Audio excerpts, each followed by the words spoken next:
I don't watch wrestling anymore. Like I'm done. I'm done. Like I'm obviously not a fan of professional wrestling because I saw the greatest spectacle of the year last Sunday, and it made me not want to like professional wrestling anymore. The longest spectacle of the year. Oh my gosh. Well, apparently there have been Japanese events that were 9 hours. So this is not the longest wrestling show in history. No, I think they're trying to pull that off. They're pulling the wool over your eyes. I think Wrestle Kingdom comes close, but the difference is that show is entertaining and the matches are good all the way down the card pretty much. We weren't so lucky with this one. I knew, and we knew going into this, it was going to be long. It was not every match was going to be a winner, but even some of the matches we got that we thought might be okay were not okay. And I understand there were some things that happened you couldn't really control. Rey Mysterio was hurt. They went ahead and left the match on the card and did it anyway, whatever. But still, what the hell was this show? Like, who was this for? Like, who? And the weird thing is, there are people that when it was done, they're tweeting like, "Oh, this was the greatest WrestleMania of all time. I thought this was the greatest show ever. That Shane versus Miz match was the greatest match I've ever seen." Nope. Yeah. Oh man, are you? Someone said that. Yes, there are. Yes. Huh. 100% legit. There are people born with brain damage who they are entitled to their opinion. However, that opinion is very, very, very, very wrong. There was so much wrong with this show. There are so many from the way it was laid out to the way that they put together some of these matches to the way that they presented them. I mean, at least watching at home, we didn't have to deal with what the people live had to deal with like the giant spotlight shining in their eyes. So watch a couple of the matches and some of that stuff. Imagine how much money you poured into those seats only to have just a huge ass lights just in your face most of the night. I always wonder about some of the people, like when you see the stage, you see the entryway, and then there are people that sit up here, behind it and over it. Yeah. How much did they actually pay for those seats? And I'm hoping not worth it. Yeah, I'm hoping not a lot. To me, I feel like in a place of that size and how they have it laid out, that if you're not sitting pretty close to the ring, what's the point? Yeah, well, you kind of wonder if anyone was sitting there and had really bad seats, they just pulled out their phone and just started watching it on the network. How dumb would that have been? You probably couldn't get signal with all the people jamming. Yeah, true. But there are times I went and saw a professional basketball game. I saw the Bulls one time. I won tickets off the radio, so it's okay, we'll go to the game. And when was this though? What era? This was 98. 99. All right. So yeah, okay. It wasn't the Jordan heyday, but they were still, not terrible. Well, you must have called him the year after he retired then. But so the tickets we had though, they were so high up, we were above the scoreboard that hangs down in the middle of the arena.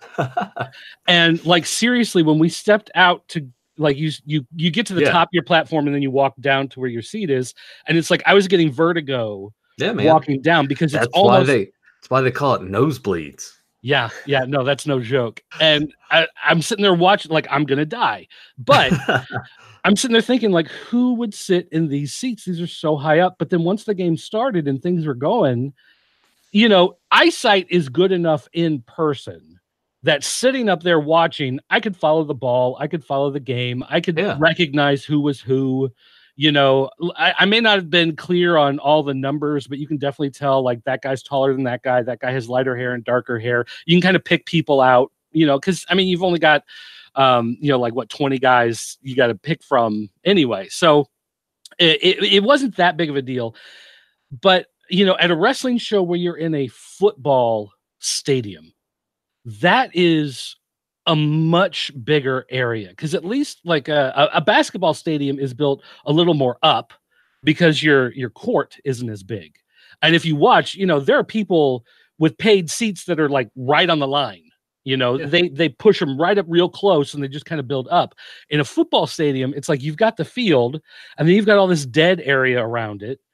And then you've got like a barricaded area, and then you've got a row of seats, and then you've got seats and seats. So granted, you know, you put a wrestling ring, you can at least fill seats in the middle, but by the time you get up to those tall seats, like you're so far out. Like, how do you even see anything? How do you make anything out? And especially if you're one of those people that has the pillar, you know, one of those 4 pillars around the ring that's like right in the middle of your field of view. You're watching the two guys, like you're doing this the whole match. Dude, I guess most of it is just saying that you went. Like, I feel like if Mania was close enough and things worked out, well, I say that, but not after this year. Not after the last few, you know? Imagine if you were going to, like, WrestleMania 17 or 18, where you're getting, like, Rock and Austin, or, you know, you're getting Rock and Hogan, and Stone Cold versus Scott Hall, which I mean, he was even pissed about that. But like those cards were really stacked. But imagine just going now and just being like, yeah, okay, I'm gonna. And the problem is so much of. Well, I tell you what. Let's start going through the card, and we'll pull out some of these problems as we go, because some of these problems are specific to some of these matches. So, all right. So anyway, you know, pre-show kickoff. I think it was on Instagram. It was on YouTube. It was on the network. It was on USA. Yep. It was Facebook everywhere. Video. I think everywhere. Maybe Twitter video even. I'm not sure. So, yeah. So this was lots of places. So they had dead spots because they had to do commercial breaks. Yep. They had all these, you know, the superstars, the legends coming in to talk, and David Otunga. So how is he? I'm like, how is he still employed? I'm like, is he actually still employed, or was he just there because he was available to make an appearance at the show? I think he's under a deal because he's got that whole lawyer thing that he does. I think he goes and does that for a little bit, and then he comes back, pops in for pre-show stuff. I think they keep him around. It's just like, oh, he's good for PR and his. Well, yeah, and I think because his wife is famous. Yeah, are they even still together? I remember at one point they were. I don't know. There was some sort of thing where, like, she was like, he hit me or something. I can't remember. Anyway, pre-show. This was like This was 2 hours worth, right? This was 2 hours. This was 2 hours, and it was 4 matches, I believe. Yeah, it was 4 matches in 2 hours. Yeah, I just I skimmed through that bad boy. Yeah, so I watched all of this live when we were there. So the first match, we got the Buddy Murphy versus Tony Nese for the Cruiserweight Championship. And I actually, like, I was excited. Should have been on the main card. Should have been on the main card. This was a match that had a lot more history to it. They have been developing this on 205 Live. This should have been on the main show. This was a great match. This was definitely, if you missed this match, if you just went in to watch Mania because you knew it was going to be super long, so you only went in at the regular show time, 7 Central, 5 Eastern, whatever, or 5 Pacific. Anyway, doesn't matter. 4 Pacific. Whatever it was, when you went in, if you just started with the main show and you skipped the pre-show kickoff, go back and watch that match. Don't watch anything else on the pre-show, but watch that match because that match was really good. That was one of those matches when it got done, I was like, you know what? Maybe I was wrong about WrestleMania. Like, this first match was excellent. This is a fantastic match. Maybe this will be all right. Dirt, that's why they put it on first. Yeah, they probably did. And the problem was that the arena was still half empty. Yep. People coming in. I hate that. I hate that so much. I wish they wouldn't do kickoff matches like that. Well, because then, I mean, honestly, it adds to the effect that they want to make you think that, like, you shouldn't even care about this. Because, like, look, the people aren't even in here because they're not in here yet to watch this. It's like when they used to do dark matches before Raw and SmackDown tapings. You know, you'd have 2 or 3 matches, and maybe one of those would end up on, like, Heat or Velocity. Or Metal, or one of those. I was going to say worldwide, but that was the WCW. But yeah, they used to do matches like that, and it was like a half full arena, whatever, and it'd be kind of dark. They would turn off the lights so you couldn't really see how empty it was, and that's part of the reason why it was a dark match. And so it's like those were fine. This was a good match that topped off a good feud on one of the better WWE shows, and they put it very first thing that nobody saw. Yep. Which is a shame, because compared to there were like 16 matches on this show or whatever, and compared to this was in the top 3 of the matches on the night. Yeah, ridiculous. All right, so many matches. So then we got the women's battle royal, which instead of they were originally going to call it the Moolah. Yeah. And they got rid of Fabulous Moolah because they found out she was pimping some of the girls on the road. So, well, I think they were already very aware of that. It was just a thing. It came out. Like people. Well, yeah, the public knew of it, and they're like, "Hey, Snickers, KFC, you guys pull your stuff." And I guess they got cold feet about it. I'll pose this question to you then. Who would? Well, actually, they did. They did name it after someone. It was the Manami Toyota Memorial Battle Royal. What? So, yeah, Manami Toyota, retired professional wrestler known for her work in All Japan Women's Pro Wrestling. That's strange. Was she ever under the WWF umbrella at all? I don't think so. I think this is part of WWE's attempt to like be the all of professional wrestling. Like the way they've started when we saw the AJ Orton stuff, they were mentioning TNA Impact, like they acknowledge it exists. They're getting scared. They used to not do that, right? Yeah. I don't think it's because they're scared. I think it's because they're trying to say we are all of professional wrestling, so we'll mention these things because they all feed into our history and build us up. No, they are sports entertainment. Let me correct all of sports entertainment and build us up, right? So All Japan Pro Sports Entertainment. Let's see. That's an odd choice. I was thinking, actually, I don't. Let's just name it after like Wendy Richter or something. Well, nobody really liked Wendy Richter either, but she was in the WWWA, but not F. But yeah, she did some appearances in the U.S. with Chikara about 9 or 10 years ago. Okay. She made some appearances as the King of Trios, but she apparently just retired. She's like 48 years old, just retired. Damn. Not too long ago. So they named it after her. So yeah, so it was the Manami Toyota Memorial Battle. They said memorial. She's not dead. Yeah. Honoring her anyway.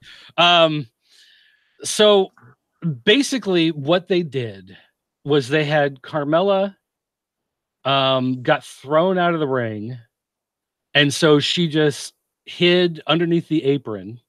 They let the entire match play out until just Sarah Logan was left, and then Carmella comes up behind her, attacks her, throws her out. Carmella wins. Yeah, see, I didn't watch this battle royal because I thought it would be ultimately just pointless. I mean, turns out I was right. Yeah, it was pretty terrible. But to give them credit, they let Asuka do a lot in the match, even though she didn't win or whatever. She did a lot in the match. They also had Ember Moon returned, and they gave her a lot in the match as well. So you can tell she's going to get a pretty big push when they come forward. So I mean, that top rope stunner is awesome. And I gotta say, Chinese Pirate was there from NXT, so she did the elbow. I was happy. So I was like, I expect her to be called up to the main roster pretty soon, honestly, because that elbow. But at the same time, I'm kind of like, I don't want her to move up to the main roster because you get scared about it, don't you? Yeah, it'll ruin her career. You find like the good in NXT, and you're just like, I hope they don't get called up, honestly, because they're just Vince is gonna ruin them. But here's the thing: it was a battle royal. It was a women's battle royal. A lot of it was not great. And that's not to take away. That's not to say it's because they were women. Just you get that a lot of times in battle royals because there's so many people in there, and people have to move to make space for other people to do their spots. And same thing happens with the men because you got Jinder Mahal and like Mojo Rawley and people like that. So that's not it's just women. It's like no, there's plenty of terrible dudes and in then their battle royal as well. Major League Wrestling had their show, and their show is called the Battle Riot, and it's basically a battle royal. But instead of using the word battle royal, they call it a battle riot. But they did the same thing. They had a big match, lots of guys. It was a gimmick match for a big, main event because they were doing a show, in New York. But it had some of the same problems where there were times where there were just too many guys in there, and it's like you could see that they would walk over and throw a punch on somebody, and the person is not reacting because the person doesn't realize they're getting punched. Yeah, there's just too much going on. And they kind of lean forward and they're like, "I need you to move," and then they move somebody out of the way. So, it was what it was, but it wasn't great. Yeah. So, it's whatever. And the ending, it was kind of lame. They do that a lot in battle royals nowadays. So you're just kind of like, well, that's kind of overdone, but whatever. Who cares? Yep. We'll move on. So then we got the Revival versus Zack Ryder and Curt Hawkins for the Raw tag titles. And I knew this was going to happen too. I knew it. Stripped the belts from the Revival. Curt Hawkins, his losing streak of 269-0 is finally over. So he has the titles.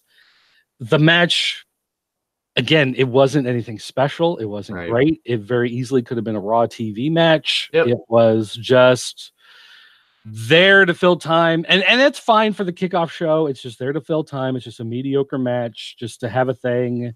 They did a fun little, hey, Curt Hawkins' streak is over and whatever, and you move on. So I wonder if the Revival will ask for their release again. I would. Maybe they'll be granted this time. Who knows? Yeah. Then we had the Andre the Giant Battle Royal, and this, again, terrible. Lots of bad spots. The whole thing was the two guys from Saturday Night Live came out, and they did the exact same thing that happened with Carmella. They went under the bottom rope. They were outside the ring. They hid. They waited until the match was almost completely over. You had, I think it was the Hardys were trying to get Braun Strowman out. And so they ran in to try to lift Braun Strowman over. And of course, it failed. So Strowman dumped the Hardys and then attacked the two guys from Saturday Night Live. The one guy climbed outside, he was like, hey, I'll just eliminate myself. It's cool. I'm going to let myself out of here. And so Braun Strowman went over and grabbed him and gave him a punch just to make sure he'd get hit. The other guy brought in his therapist, to deal with Braun Strowman's anger management issues. And as soon as you saw this guy get in the ring, you're like, that's not a therapist. That's obviously a jacked up indie worker in a bad fitting suit. So he's taking a bump. And of course he did. And so then the other dude from Saturday Night Live got attacked and got thrown out, and then Braun Strowman won. How can anyone look at that and be like, yes, I am thoroughly sports entertained?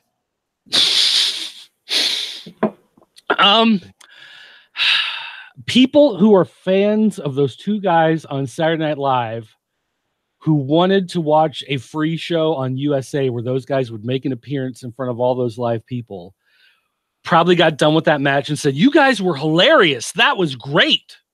I mean, I just imagine, if I was a kid, if I went back and watched it, I would be like, this is terrible. Because even as a kid back then, when I was watching it, I would see certain things like when Papa Shango put the curse on Ultimate Warrior and he was throwing up, I was like, yeah, this is kind of bad.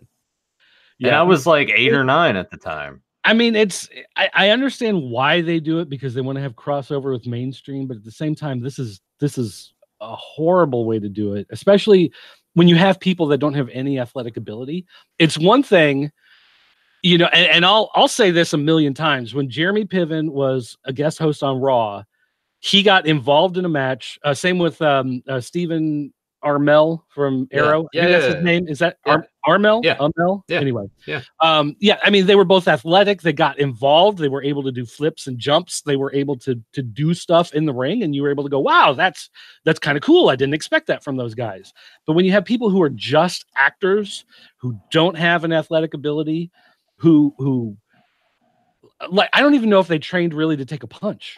When the one guy was on the apron and he got hit, it's like they just told him fall on your side and then roll off the edge, because he didn't really bump. He just kind of fell and crumbled.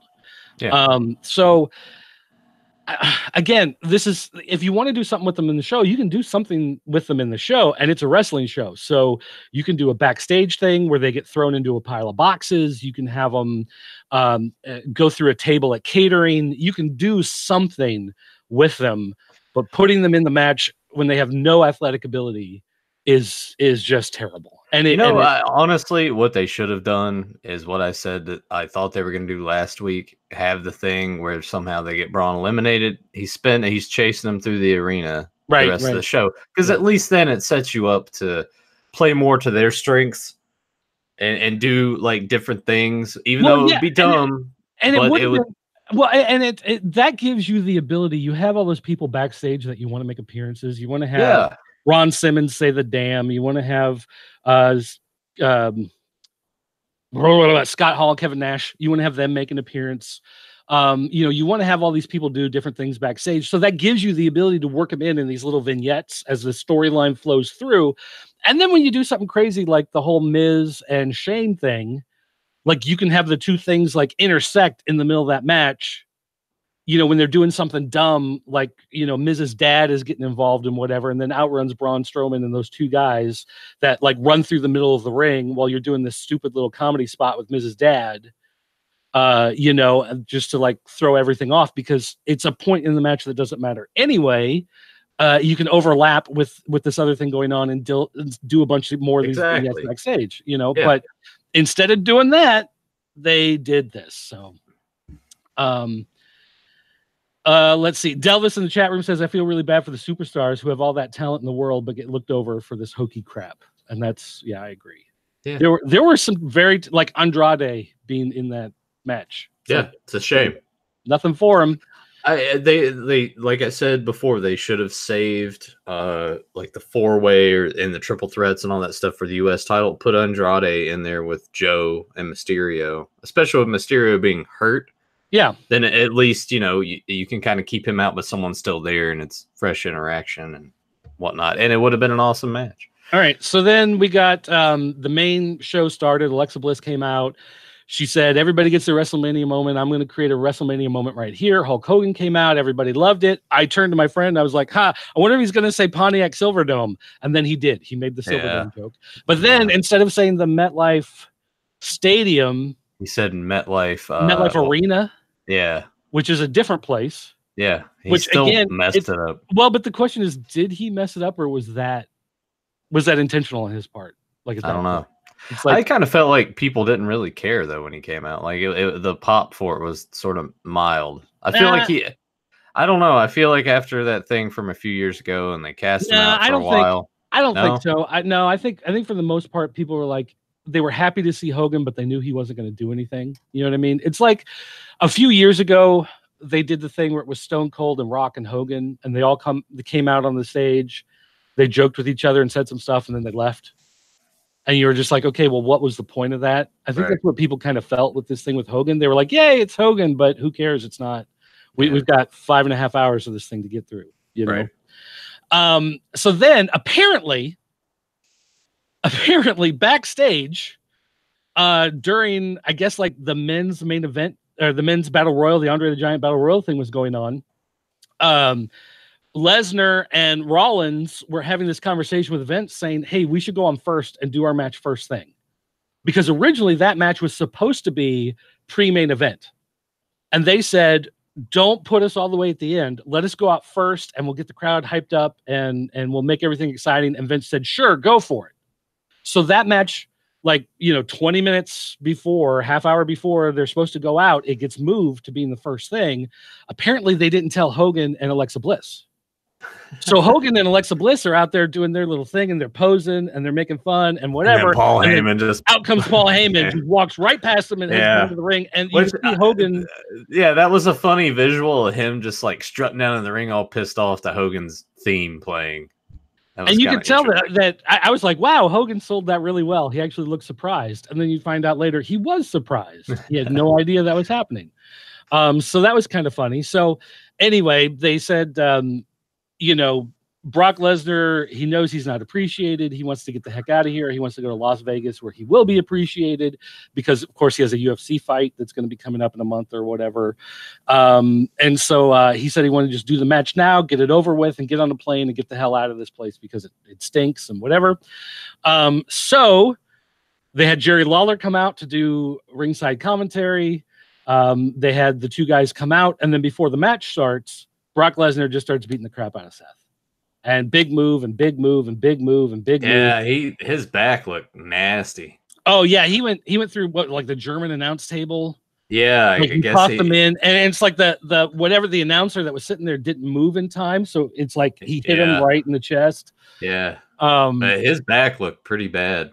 Yeah, and he had that big swollen lump up here. It's like, oh god. So anyway, they eventually actually start the match.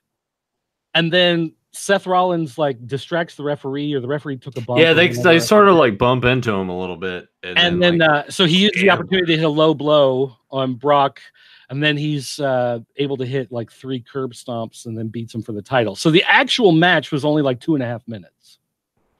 As far as I was okay with this. I was honestly glad to just get it out of the way. Honestly, because you know how Brock Lesnar matches are, how they work by this point, and it's honestly a little tiresome. So I mean, it's kind of like when he had the match with Goldberg that only went a couple minutes. The difference is, though, the short match with Goldberg was the main event that you were waiting all night to see, and then it was super short, and you're like, what the hell? This being an earlier match you knew was coming earlier in the night, they did it as a surprise first thing out of the gate. It was actually like, oh, okay. So it's like we had the great Buddy Murphy match. Then we had the rest of the garbage on the kickoff show. And then we had this match, which like it wasn't anything, super fantastic. It was not a great match, but it was interesting. So you're like, okay, well, at least that was fun, something exciting to have. And the belt is finally off of Lesnar. Maybe we can move past that and give that belt some credibility because there's nothing left. My mistake. Jerry Lawler then came out after the match, not before. So he came out for the AJ Styles Randy Orton match. This is one of those matches where the spotlights were shining out in the crowd and people couldn't actually see the match about 3/4 of the way through. And this was a match. I talked about this last week when we did the show, that this was a match that could go either way. It could be really good or it could be really slow. It depends on what Randy Orton we got. And we got the slow Randy Orton. I felt like this is a match that just never caught its groove. I totally agree. Plodded on and on and on. And, AJ at least tried to be energetic. You could tell like he was trying to kick it up a gear and to get Orton going, but Orton just didn't care. He just didn't go for it. So, yeah. I'm trying to. I'm just looking to see. Like I did a Facebook thread on the official Pop Culture Network group. Yeah, I saw that. And so I'm just trying to see if there's anything else. But yeah, I was tempted to like click on it and say some stuff, but I wasn't watching the show live as it was happening. I had to like watch a part of it and then like do Fans of Power and then wait a little bit and then pick back up where I was. So I was like, I didn't want to spoil anything. Yeah. All right, they did a Lacey Evans appearance because they can. They did the SmackDown tag titles, Usos, Rusev, and Nakamura, Ricochet, Aleister Black, Sheamus, and Cesaro. They came in, and actually, this was another one of the matches I thought was really good. Yeah. I didn't expect a whole lot out of this match because we've seen this match like 10,000 times. These combinations on SmackDown, you're just kind of tired of it, and you're like, whatever. But I thought the Bar actually did an excellent job in this match. Like this was the one time where the Bar came out and they were like, okay, now we're motivated. Like, even though they didn't win, for whatever reason, maybe it's because they were given free reign. Maybe because it wasn't on SmackDown. They weren't told you have to do this, you have to do this, you have to do this. They were told just go out there and do whatever you want. And so they were able to just perform. Yep. The best spot is when Sheamus keeps finding the guys and he's clubbing them. Meanwhile, Cesaro is still just spinning Ricochet. Yeah, that went on for a while. I'm like, could you imagine just being spun around that much? Because I noticed Ricochet was like this, so I imagine that helps to have your eyes closed and covered. You can feel it, but you're not you're not looking. But for Cesaro to do it that long and to still just not fall over. Maybe wobble a little bit, but to not fall over from is very impressive. Yeah. So, again, it was better than I expected. So I felt I raised it a little bit higher in my ratings. Again, it might be like the 4th best match of the night, but it was definitely one of the good ones. Yeah. When I'm talking about the matches of the night, this tag match was one of the good ones. It was really good. It was a lot of fun. This one was entertaining. I was really happy with this one. We got the Hall of Fame thing. We had everybody showing off their rings. We had Bret Hart was out there. Yeah. Even though he had been attacked the night before. And oh my gosh, if you want to find out, if you want to know who are the people that have a hard time in 2019 separating fiction from reality, find all the people who Hall of Fame. That was a work. That was obviously a work. That's leading to something. That guy's an MMA fighter. They're bringing him on for the show. That's going to have something to do. Vince wanted him to come in and attack Bret because he hates Bret and he wanted Bret to take a hit. Like all these people with all these dumb conspiracy theories and all these different things they were trying. It was like, no. Yeah. Well, first of all, if it was a work and this is an MMA fighter coming in, why the hell is he wearing like a Rasta hat? And why would they, if they were going to have a guy do a run-in, why an MMA fighter and not a wrestler? Why at the Hall of Fame and not at the show? And why Bret Hart of all people? Yeah, the guy who has survived cancer and a stroke. And he's multiple strokes. Yeah, 61 years old. I heard his hip was hurting quite a bit. Yeah, so apparently after the show, after the Hall of Fame, he was taken to the hospital and they looked into his hip, but he was fine, whatever. He came back to appear at WrestleMania. So, it wasn't that dude got everything he deserved from getting punched in the face. Dash Wilder. So apparently, they all nailed him. They all get on top. They're fighting with the guy. They struggle with him. If you were watching this on the network, he hits Bret, and then the screen goes black. Yeah, and then it doesn't come back until they do the crowd shots and the people in the ring, whatever. But people leaked the footage. There were people that were filming it, and I think somebody actually had a tap on the satellite feed because I think the actual satellite feed of it got out at one point. But they you see arms coming down. You see, I think it was like Harry Smith was like pounding on him, and a couple guys were just kicking him in the face. Whatever. Yeah, I think Ronda Rousey's husband even jumped in there. Yeah, he jumped in there too. So they pull him out. They're holding his arms back. They're taking him along, and you see Dash Wilder walks up and just goes bam and knocks him out. Just guys completely goes away, and that was it. It was good. So you deserved it, buddy. Yeah. So remember, folks, don't jump the barriers at wrestling shows. It's always a bad idea. Yeah. Because that's even, I'll tell you what, that happens sometimes at local shows. If you're at a local indie show and you try to jump in the ring or take a swing at a guy, it's going down.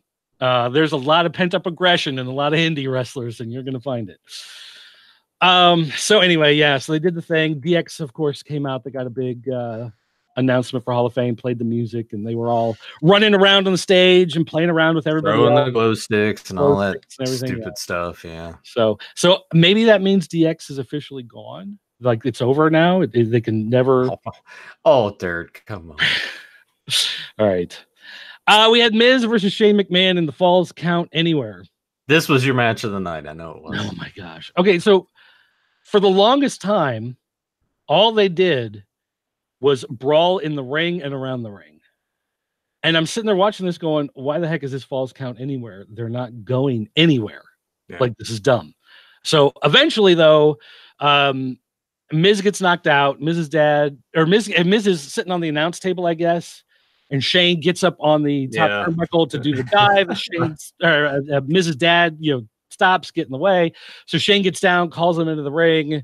The two of them get in the ring, and his dad does this like horrible, like or old man boxing pose, and Shane like corrects his hands, and it's awful. It was pretty bad. And so I'm watching, like they have this shot where it's like Miz's dad, and you see Shane standing across from him. I'm like, this is the worst Mortal Kombat 11 ad I have ever seen. This was a SmackDown match. Is it Tom Phillips or Todd Phillips? Oh, to do the announcing? Was he like, what a moment? I wasn't paying attention. What a WrestleMania moment. Yeah, probably. I don't know. Like at this point, I was starting to get kind of upset with the show. Mrs. Dad is just so goofy looking. He looks there was like, who was the pitcher for like the Phillies in like the late 70s, early 80s, had the mustache and the mullet. And I like, of course, I don't watch baseball, but like he did, like he was in commercials and stuff. That's the only reason why I know this guy. But he looks like a major league pitcher from like the late 70s, early 80s. Like there's something about Mrs. Dad. He looks like a guy on like the Low and Brow beer commercial. You know, he's like he's like the guy in the bar going, tastes great, when someone else is yelling, less filling. You know, there's something about it. He hit a time period in like 1978, 1979, and he said, you know what? I'm never changing my look from here on out. To be fair, we have a lot of that here. There are a lot of women that have not realized that it is no longer 1983. They still have the big hair, the hairspray. It's crunchy. Like if you went to punch it, you'd probably break your hand. Really? Yeah. Wow. Acid wash jeans. So now those styles are kind of like sort of working their way back in. I guess they're back in, right? So they can keep that going another 20, 30 years. I guess. It's weird how people just get like settled into a look and just maintain it for like the next rest of their life. Part of it, I understand. You get to a certain age, and you just don't care. Yeah. Like, yeah, it's whatever. I'm just wearing what I'm wearing. And you don't buy new clothes because you don't want to, put money into it because it's like, who cares, whatever. But then at the same time, like he's grooming that mustache. Like, he's trimming it to make it that nice little handlebar, and he's feathering out the sides to make it. I think you should do that. Grow a handlebar, let this feather out. It'd be great. How about no? Denied. All right, moving on. Just no. So then what happened? Oh, so then they finally leave and they fight through like the international announcing area, and the guy from like the stand. That entire, all those tables just fell over. You could see Charles Robinson trying to like hold the tables up, and it all just fell over. And so then they get to this one point where there's a giant sign that says like concessions and restrooms, and they're just brawling in front of the restroom side, and you can tell like the camera guy is like, move to concessions. Move to concessions, but they're just fighting in front of the restrooms until finally they move over. And then they had like a golf cart behind the stairway. I did like that bump. Shane gets thrown over and he hits the roof of the golf cart and then hits the ground because they don't want him to drop 10 feet, but he'll drop 8 feet because that's a lot safer. Yeah. It looked pretty cool. That was still kind of a bad bump. But then they did the WrestleMania 17 thing with Triple H and Undertaker, where they climbed up on the scaffolding of the camera. And of course, it's like there's a scaffolding and a camera, and then a lower scaffolding and a camera, and then an extra scaffolding just sitting there for no reason. It's like, I wonder why that extra piece of scaffolding is there. Oh, because they're going to climb up and brawl. Oh, what's that? A big, huge mat? And then, and then there's like this big crash pad with like a thin layer of cardboard to make it look flat. And like 3 strips of cardboard, and then like black, it's like spray painted black, and it's sitting on a black curtain. So you're like, oh, okay, well, I know where they're going. And it's funny because the cameraman in the scaffold right next to them, he kept trying to turn to film what was happening like right next to him, and the camera wouldn't go. Yeah. Like, I don't know if it was like hidden or there was a piece of wire that like wouldn't turn far enough, but it's like you see him, he keeps trying to film like to be a camera like 2 feet away from what's happening, and he just can't get it to go. So eventually the guy on the top scaffold gets the shot looking down so that they can do the tumble off the side of the scaffold. And apparently for the people who were there live, you know, unless you're sitting in those seats right there, you don't realize that that's a giant crash pad. You just kind of see this dark area where the light isn't shining. So he goes off the edge, and everybody in the arena was like, oh, wow, that was awesome. Whereas everybody watching on TV is just kind of like, oh, yep, all right, whatever. I have a better idea. This is what they should have done. Falls count anywhere. Have them like go to the back, but somehow like they lose them, right? And they're like, oh well, all right, on to the next match. So they do that, and at some point later on in the show, because they had that giant ass screen in the entranceway, have them somehow all of a sudden say, oh my god, it points up, they're both up there, because Shane has fallen off of higher stuff, right? But yeah, but so many people would be like, was it Hawk, who they had pretend to commit suicide by jumping off there? Yeah, like so many people would bring that up. You couldn't. There's no way you couldn't do that. True, but it would have been cool. Shane falls off, and then Miz does a splash on top of him. And it's worth noting, since you brought up the entryway, this was the most boring, most generic entryway they've ever. It really was. It was just a big rectangle TV screen with and that's it. Cut out. And that's nothing else. They did this augmented reality thing like they did at the Royal Rumble and they did WrestleMania last year, where certain people would come out and you'd see stuff floating in the air. And every so often before a match, they'd go to the ring and the big rectangle sitting on top, they would show like this giant version of the people in the match superimposed up there. But it was just like you looked at it, like I kept waiting for it to rise up so that stuff would come out underneath or something. To be fair, they did open the panels for the Triple H Batista for them to drive out in the lamest, most horrible entry of all time. But we'll get to that in a minute. Yeah. But it was just a big rectangle. Nothing else. Nothing. It's just a big rectangle. That's where we are now. Yeah. And so I was like really disappointed. Like there was nothing. You watch that and they're like, not even like a couple of years ago, they had a big circle and then the two rectangles coming out of the side. And I was like, man, that is so plain. That looks terrible. It was like a big play button because the network, you know, you're like, man, that sucks. That looks terrible. But this is probably like the lowest point. There's no way anything will be as bad as that. And then this year they did it. They were just like, screw it. We're just doing a rectangle. We don't care. Doesn't matter. And someone in back is going, well, you know, those are high capacity LED screens with 720,000 DPI, so we can get 16K Ultra HD on the screen. It's like, who cares? You don't do anything with it anyway, because all you do is like flash a name and some smoke, or a name and a lightning bolt, or like they look like they're doing Impact entrances from 2012.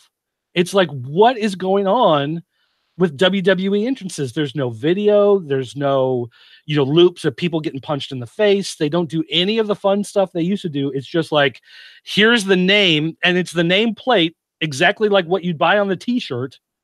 And then with maybe some wavy background behind it or some. Yeah, it's generic and it kind of just lazy. I miss the Titantrons, man. Yeah. So Delvis called this Rectangle Mania. Rectangle Mania. So there you go. It was not. It was like, that was another thing that was just really disappointing about that. I call it the show that cured Dirt's insomnia. But that's just me. Yeah. So this was not a good match, and even the big bump they did, just like the bump that Shane took off the golf cart roof, looked better more horrific than the one. Yeah. But the gimmick was Miz picked up Shane and suplexed him, but because of the way they fell, Shane landed on top of Miz. 1, 2, 3, Shane wins. Yay. Which I feel is the same ending they've done before in one of these matches, where somebody went off, I think, the edge of the stage on Raw, but landed on top of. Oh yeah, I'm sure. They switched. So it was another where it's like they over gimmick the ending and it didn't care. Yeah. Let's see. We had Bayley versus Sasha Banks versus Nia Jax and Tamina versus Natalya and Beth Phoenix versus Billie Kay and Peyton Royce, the IKonics, for the women's tag team titles. And I told you the belts were going on the IKonics at some point. You could just tell the way that they were telling the story that eventually you could also see one good tell is Sasha Banks in her entrance. If she doesn't look happy, then you know that she's losing. Well, and apparently she almost quit Yeah. WWE I just read that before we started. To do the show. Yeah. Yeah. So apparently, she was under the impression that she and Bayley would have the belts for like a year in order to build up the belts and make them important, because no one else can do that except her and Bayley. And to be fair, I know originally, like 2 months ago, going into WrestleMania, the idea was the night was going to end, and this is part of the reason why they took the belt off Asuka and put it on Charlotte.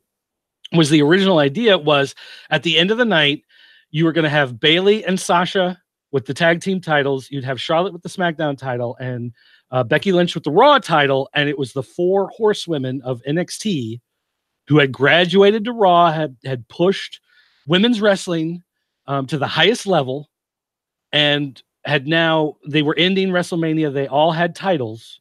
So it was the idea that they had this chapter of moving from the divas to the women's division. That chapter was now over, and now the women's division was just as epic and regular and normal as the men's division. That was the original idea with all these belts going into Mania. And then we know things change. Things change as you go. And in fact, things change right up until the first match of WrestleMania. Things are being changed behind the scenes. So that went out the window. Charlotte keeping the belt went out the window. Like, all of that was flushed down the toilet. But yes, Sasha was just not happy. And that I will say, I will give credit, Nia Jax and Tamina. They came in, they did some moves, they left. They were out for 10 minutes, came back in, did some moves, left. Like, they knew they were not the focus, and they were not supposed to spend all their time in there. And Bret Hart did come down with Natalya and Beth Phoenix, and he watched from ringside during the match. But of course, they didn't win. They never win. But you know, it was again. It was okay, but it wasn't good. It wasn't great. It was, if this had been a main event on SmackDown, you probably would have been like, oh yeah, okay, that was pretty good. But you know, where we are in the night, watching all these other matches, some of the stuff we've already seen, and then the way we're kind of getting pissed off with some of the other stuff happening on the show, it's just like, this was not a great match. This was not a showcase of the women's division. Showcase of the Immortals. Yeah, no. This was the showcase of the people who have careers. Yeah. But I'm happy for the IKonics having the belts. I think that could turn into some decently entertaining stuff, because they do work very well as a team. Now, separately, they're not good, but as a team, they make it work. I could just tell that they were getting the belts. I don't know that they necessarily deserve them. I'm not a huge fan of the IKonics in general, but like I said, you could just tell by the way they were doing interviews and the way they were doing the vignettes that I could just tell that they were going to be getting the belts at some point. But I do one thing I do enjoy, though, is when they did win, to actually see that genuine emotion. I always appreciate that. Like, anytime you see those men or women that have taken years and years to, one, get to the company, but to reach a point, especially with those two, because they sort of got into the business together and they've been friends for a really long time. They work well together as a team, and they have that ability to complete each other's sentences. And so I like that genuine emotion that you see. Yeah. All right. So then we got the match of the night. This was the match of the night. Daniel Bryan versus Kofi Kingston for the WWE title. This was the should have been main event. They both put everything they had into this match. WWE did not over gimmick it. They did not have to have a whole lot of interruptions and everybody getting involved. They let them have a match. The match was great. It was exciting. It was high energy. It was everything you wanted in a WWE match, especially in the main event. Where it should have been. Kofi Kingston, of course, won the title. Finally, the dream realized. New Day, they said they had a surprise for him ringside. They took they had the Daniel Bryan belt. And I told you this was going to happen. They threw it away. They pulled off the curtain, and there was the old belt, the normal belt back. And so they gave him the belt. And then I saw some kids running in the ring and I was like, oh no, those kids are going to pull a Bret Hart on Kofi. But no, it was his kids. It was okay. That's why he comes out and just starts punching them. So then they pull out the t-shirts that, there's a new champ. Everybody, they put them on the kids, they put them on themselves, they were wearing them. And apparently WWE put these on the online shop about an hour before the match. So anybody who went to WWE.com and did a search for New Day merchandise found the shirt saying there's a new champ and had the whole thing spoiled. I mean, I get the point of it. You want it like up there ready to go at the same time.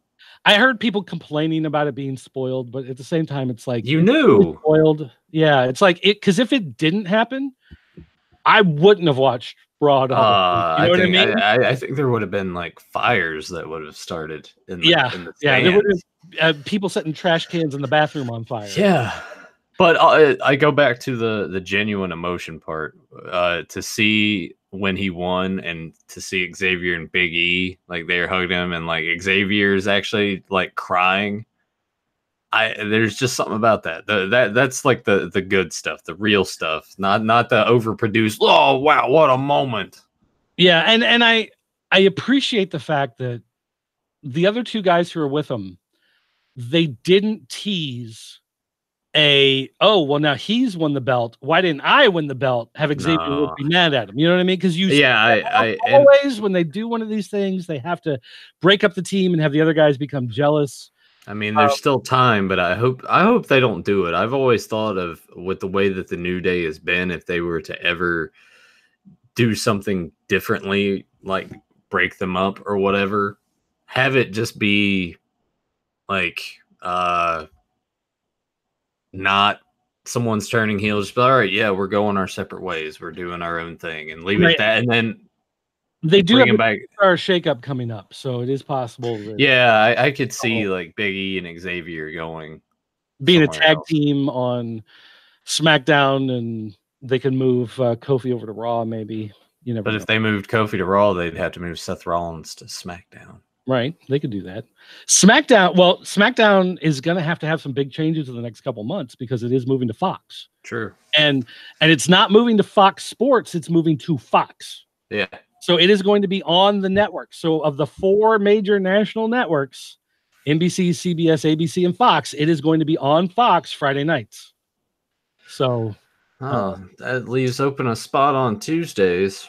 It does, except I don't think AEW originally wanted that Tuesday night spot, and they had copyrighted a name. But with them going to TBS or TNT, which seems to be all but confirmed at this point, they can't do Tuesday nights because of the NBA contract games. So Wednesday or Thursday is where you're going to. I think Thursday would be good. I mean, SmackDown was a Thursday show for a long time. So was Thunder. Which, by the way, they put a bunch of new Thunders on the network a couple weeks ago. I need to check some of those out. But they're still not quite the ones I'm looking for, but it's still good. You got a bunch of. Which ones are you 98, 99s. I want like the final 9 months of Thunder.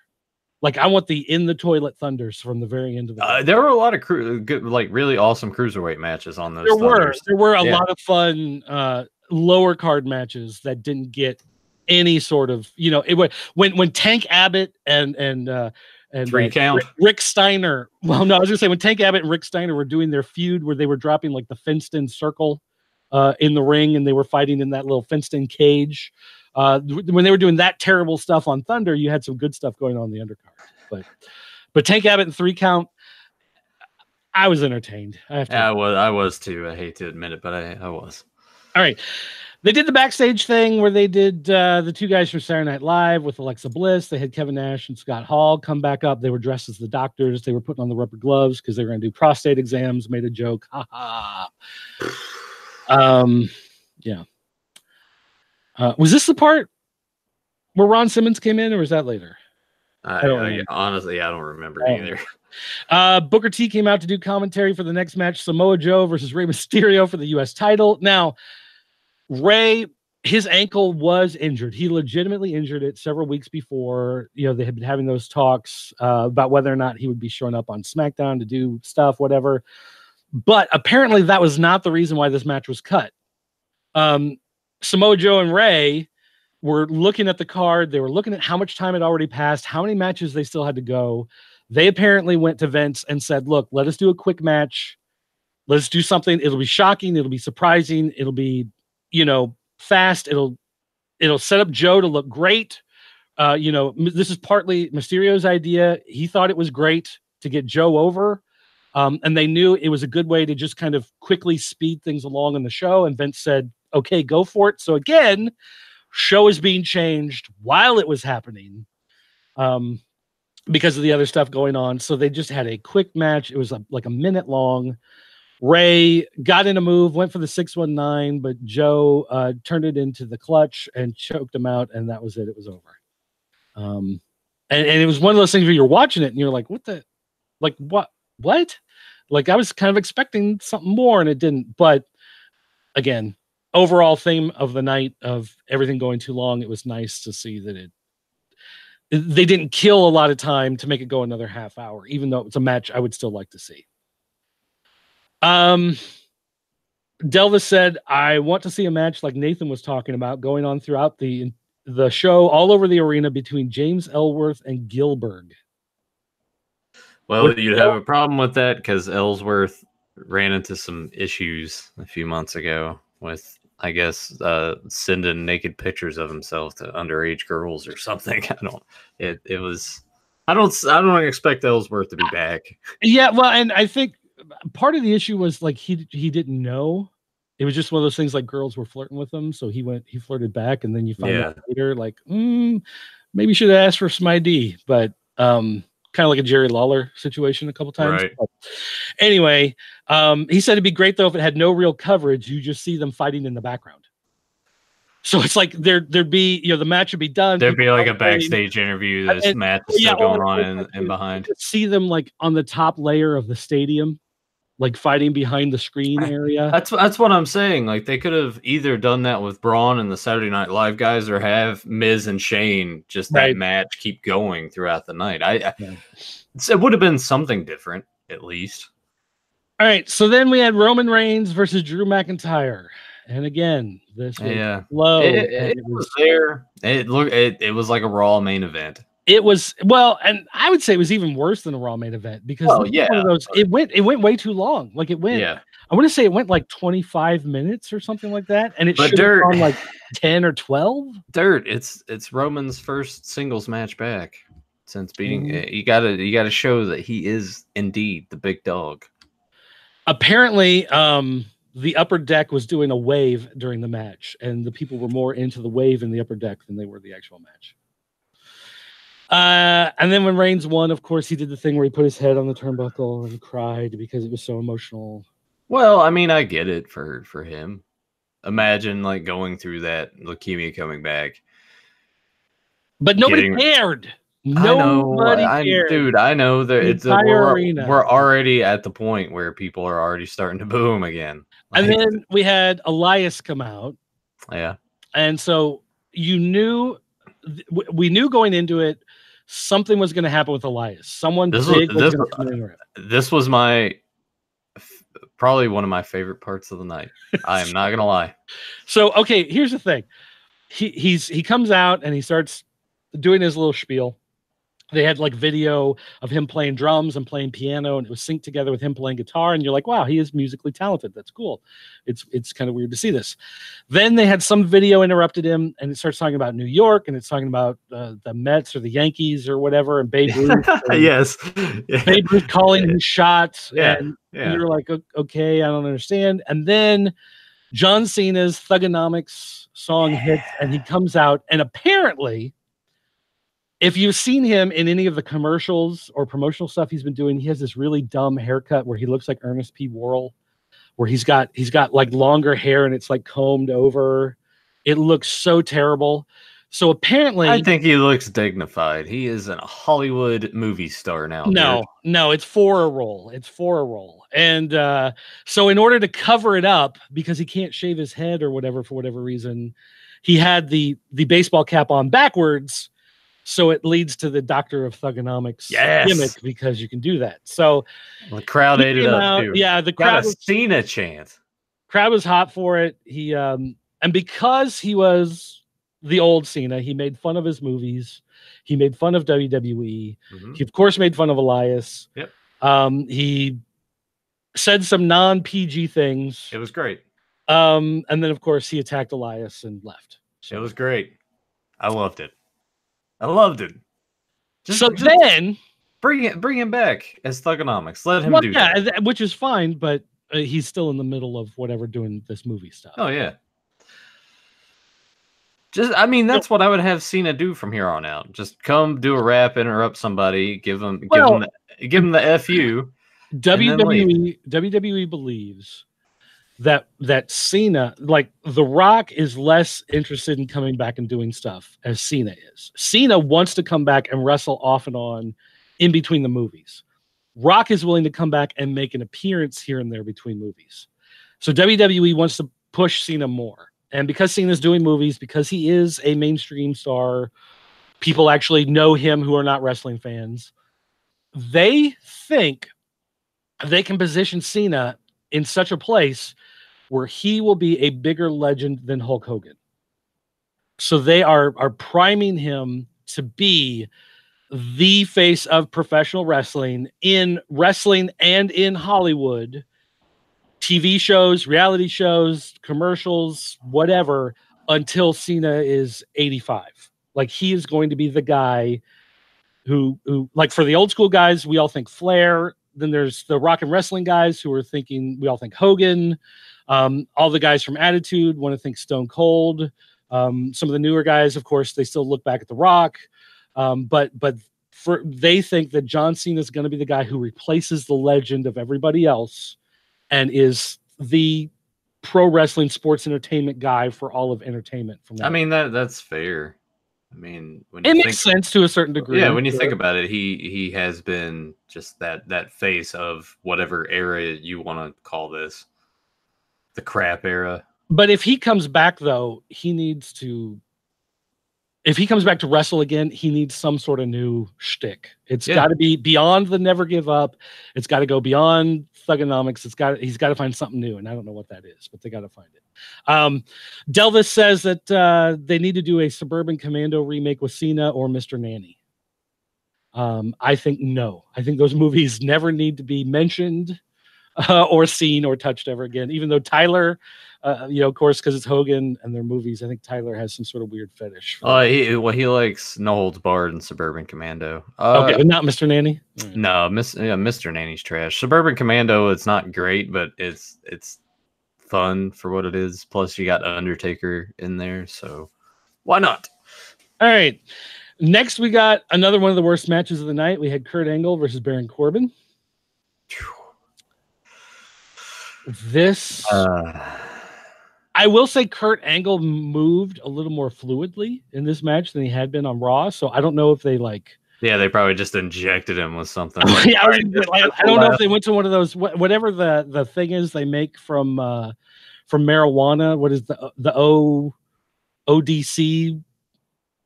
Dude, I don't fluid, know. Whatever. I forget what it is, but it's like they take out the THC, but they make like this oil, this ointment out of it, and you can use it to. Yeah, I can see whatever. This will last approximately 23 minutes. You need to go out there now and do your thing. Yeah, what a sad way to end a career. CBD oil. Delvis knows, of course, you know Delvis. But yeah, CBD oil. So I bet they gave him a bunch of that. So he went out there. They did the quick match with him and Baron Corbin, of course. To give Kurt Angle credit, he lost the match because he is a guy, even though he was a real wrestler who got into professional wrestling later, he quickly loved every aspect of professional wrestling. He quickly became a pro wrestling guy. He respected the business. He respected the locker room. He's one of those guys that even though he came from an outside place and got into it later, like Goldberg, unlike Goldberg, Kurt Angle is one of those guys who he was a good company man. He was a good team player. Everybody respects him backstage, so he knew on his way out he should not win. And apparently there had been discussions like, Kurt, no, like everybody loves you, just beat Baron Corbin. And Kurt said, no, like I'm leaving the company, I'm retiring. I can beat him up on Raw the next night, but I don't need to beat him at WrestleMania. He should go over on me because he's the young guy staying with the company. Yeah. And so all credit to Kurt Angle. Fantastic for allowing that. But it's Corbin Burns and nobody cares. Yep. So. Yeah. It was what it was. It was what it was.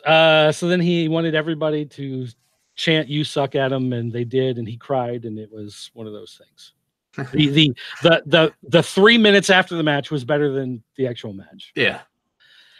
Then we had the Demon versus Bobby Lashley for the Intercontinental title. Yeah, this match put me to sleep. They did cut some time. Apparently, this was supposed to go a lot longer than it actually did to allow. There was supposed to be some sort of thing about how Finn Balor couldn't pull off certain moves, but now the Demon could, and it was supposed to freak out Bobby Lashley, and it was supposed to scare Leo Rush. But instead, they were like, you guys got 12 minutes instead of 25 or whatever. So they cut a whole bunch of the stuff out. They just went for the big moves and some of the quick stuff and got it over, and that was it. Finn Balor, your new champion. Yeah. I mean, whatever. I don't care that he beat Bobby Lashley. It's just, it was not a good match. It was not a good match. They announced 82,265, which was totally a lie. That was it's always a lie. I mean, I think the actual number is something like 68, and even the 68,000 includes everybody with credentials.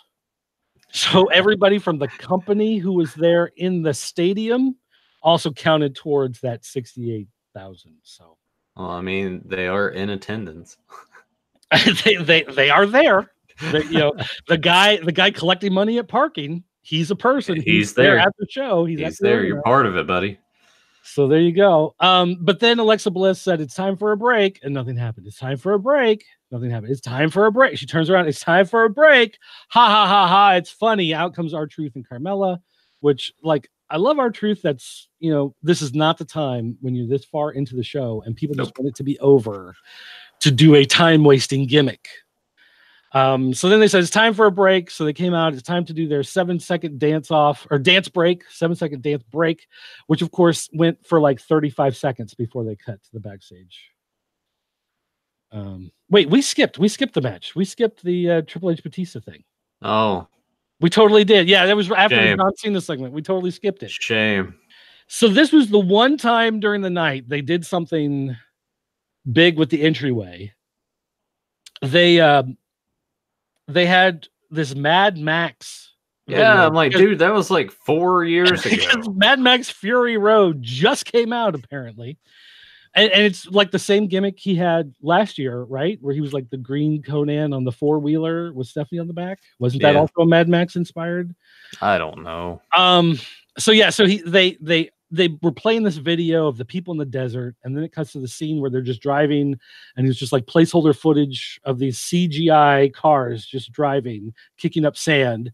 And then part of the screen opened, and out comes this Grandpa Munster's off-road dune buggy, and it was being driven by the ECW Zombie.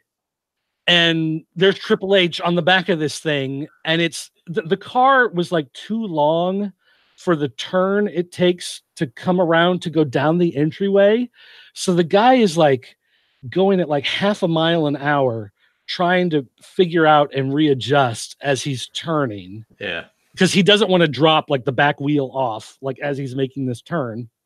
So Grandpa Munster's dune buggy, driven by the ECW Zombie, comes down, and Triple H is sitting there on the back doing the thing. And oh my gosh, I saw people on Facebook, on Twitter, on Instagram. This is the greatest entrance of all time. Triple H is so awesome. Like, I'm glad that they got brainwashed into thinking so. After all this time, people are like, you know what? Yeah, that he's badass. Someone's getting their $2 in entertainment out of this. But it's like, if they had done this in 2004, maybe, or 2014, whatever, when the movie came out, maybe. But to me, most of these entrances have always been sort of just hokey. Yeah. And the problem is he thinks it builds up the legend of him being this. Well, that's what you got to. That's what he has to do, because when you think about it, it's revisionist history all over again. Like in the Attitude Era, he was champion. Yeah, but he was the champion that always won by cheating or having DX. Well, I mean, you always he was never the baddest guy in the bunch.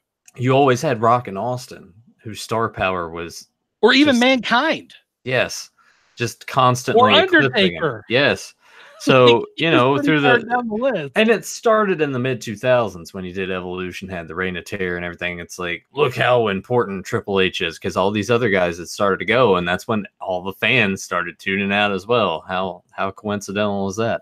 Yeah. But yeah, these entrances are just terrible. Yeah. Terrible. So anyway, they did this match, and it was no holds barred, Triple H's career at stake. And so the whole point was, like, they had these weapons, they had a toolbox that they pulled out that had tools in it, and Batista had been coming out with this nose ring, so they had this thing where Triple H has these pliers and he comes down, and they get this camera to go in the ring and to go right over Triple H's shoulder, so you see it come down and you see it get real close, and you see, like, the way Batista's moving his head and the way Triple H is moving his head, trying to get these like pliers onto the nose ring, and then Triple H just kind of covers it up with his hand, so you can't really see what's going on. And then boom, they just kind of pop back, and he's like, I got it, and he covers it up with his hand, and he pulls out this nose ring that he's showing to everybody, and the nose ring looks like this.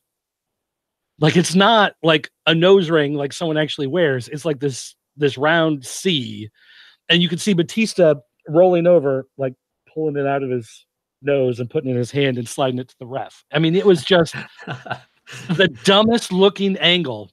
Like, if you're gonna do that, like, it needs to be gimmicked 100 times better than what they did. I don't know if that was like a last minute addition where they were just like, oh no, I'll throw something in the toolbox. Well, like right before they take it out, let's do it. Let's throw this thing in there. But if this was something that was like a pre-planned, like, this is going to be one of our big spots in the match, they totally botched the entire thing. Yep. It looked terrible. It was so hokey looking. And again, this is a match that was slow, and it went on forever. And if it had ended 10 minutes earlier, you might have hated it half as much. I think by this point I was feeling kind of drunk.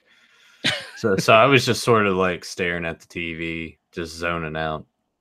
So this was before the Kurt Angle Baron Corbin. So we had, just to recap, we had the Daniel Bryan Kofi, and you were like, wow, that's great. Then we had Samoa Joe Rey, and you're like, what the heck? And then we had the Roman Reigns Drew McIntyre, and you were like, that was a dud. We had Triple H Batista, you were like, that was a dud. We had Kurt Angle versus Baron Corbin, that was a dud. We had Bobby Lashley versus Finn Balor, that was a dud. Then we get to the main event. I will be 100% honest with you. The two other people I was sitting in the room with, they both fell asleep at different points during this match. Yep. I mean, it was 11 o'clock at night already. We had been sitting there for hours watching this thing. They were done. I didn't care. Like this match, as far as I'm concerned, if this had been a 3-minute match of high impact spots with Becky going over, 4 stars, great. But instead, they had a full half-hour match. They did a thing where Charlotte had to recreate her dad's entry to, was it Starrcade 90 or Starrcade 84, 94? I don't remember, but came in on the helicopter and landed, rolled out the red carpet. She came out.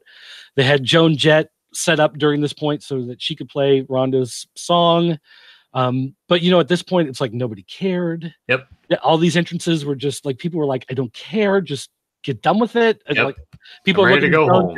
People are looking at Joan Jett and they're like, just be done, be gone. Glad you're here. Thanks for coming. Leave. I just want this over with. So at least, like, Becky came out, nothing. She just like walked out. I think they had some smoke or whatever, some steam coming out of some pipes, and because she used to do the steampunk gimmick, yeah, where she had the steampunk cloak with all the weird stuff on it, and she had the top hat with the goggles and stuff. She doesn't wear any of that anymore, but they still gave her all the steam when she came out. Would have been nice back when she had the gimmick, but she comes out and they do this match, and the match was not good. Yeah. I mean, the match was really. Now Ronda, apparently at some point in this match, she broke her hand.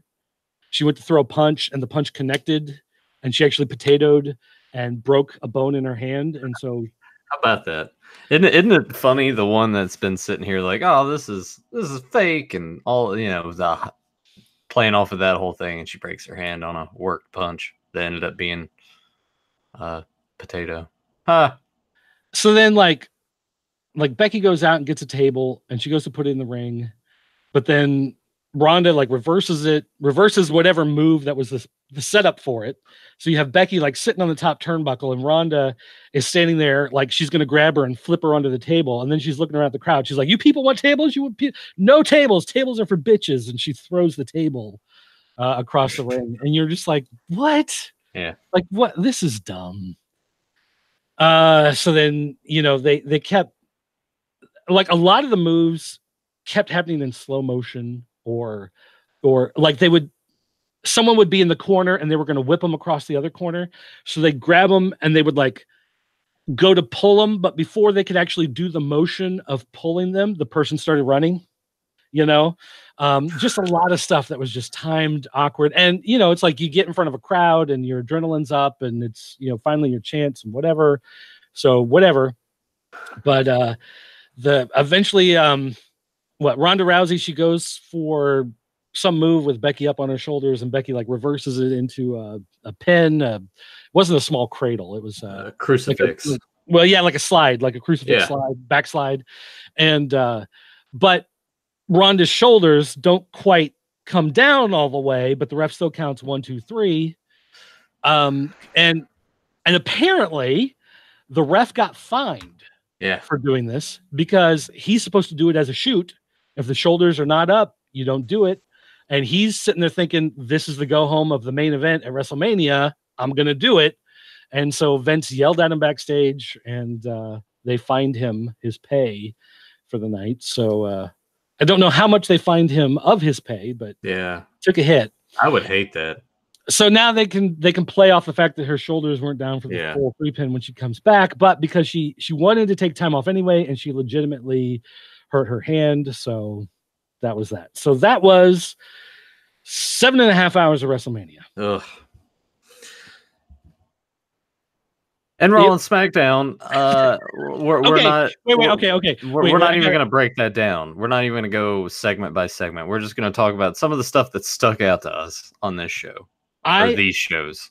I got done with WrestleMania, and it was late, and we came home, went to bed, woke up. We had to get up at 6 o'clock the next morning. We get up at 6, and we go out to this. My son is homeschooled, and there's like this breakfast meeting thing happens at Chick-fil-A like once a month, 6:30 in the morning. So got to get up at 6, be there at 6:30. So they're doing their thing, their homeschooler thing, and I'm sitting there on my laptop, and I was just like looking at the headlines, and places like ESPN are doing like Triple H and Batista tore the house down at WrestleMania last night with the most brutal. I'm like, are you kidding me? Like, is this a paid promotion from WWE? Yes. Like, did they give you money in order for you to put the story? Yep. And I'm looking at like everywhere there are these things. Like everybody's posting, USA Today, it's the greatest WrestleMania of all time, and the women have made history and changed the world, and wrestling will never be the same.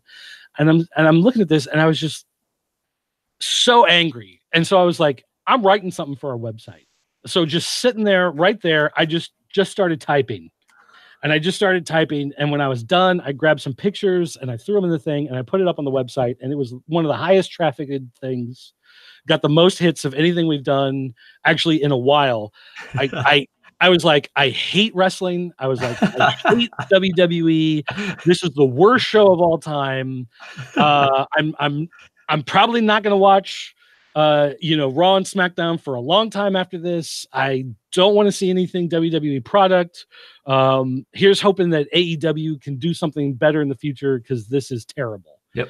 And again, it was it got some of the best traffic we've had on the site.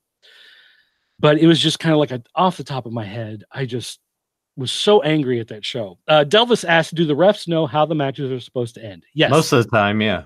Most of the time, yeah. Especially if there's a key thing like a title change, or if there's some sort of like weird, someone's going to tap out, but you don't see it because of the way you're turned. That's going to lead to a storyline. So they have to let them know. But the idea is, because it's live, if you see it, you see the person tapping out, and it's obvious you're seeing them tap out, then you have to wave it off. And they have to get back up and rework the match and get back into the same spot and then try it again. And they'll do that for two reasons. One, it's live, so they don't want to give away that was the ending, and you work through it and you make it work. But second, if they do it on a show that's going to be taped, or they go to put it on the Blu-ray, or they go to put it on demand or whatever, they'll cut out the first attempt and go into the second one. They'll make a seamless edit. Yeah. So like Batista, during the show, when he went to get in the ring, he actually tripped on the ropes and fell. But if you go back and watch it now, it's not there. Yeah. Because he got it, he tripped, he got in, he kind of looked at the crowd, did a thing, he got out on the other side, he walked around the ring, climbed back up in, did it a second time. Yeah, because they must have done it quick, because even after having that break where I had to come back to it, I didn't even know that he had tripped. So yeah, I don't know if they, because that would have stuck out to me. I don't know if they have, for their video on demand, if the way it works is they have like a separate queue of the file going in there, maybe just in case like there's a terrorist attack or something. They may have some secondary feed that they can use for the video on demand instead of it being the live feed. I don't know, but yeah, this was not a good show. So Raw the next night, I tried to watch it. I got about 5 minutes into it. My wife is like, I can't take this. She got up, she left. I sat there for about another 10 minutes. Did she watch Mania with you? No, she didn't. She couldn't even get through the first of Raw. Yeah. So I watched the first few minutes of it, and I was like, after about like 10, 15 minutes, whatever, I couldn't even take it anymore. I just started going through, like, I've got some Australian rules wrestling or Australian rules football to watch. I'm gonna watch some of this. Australian rules wrestling. Australian rules football. It's like live action Quidditch meets rugby. It's weird. But anyway,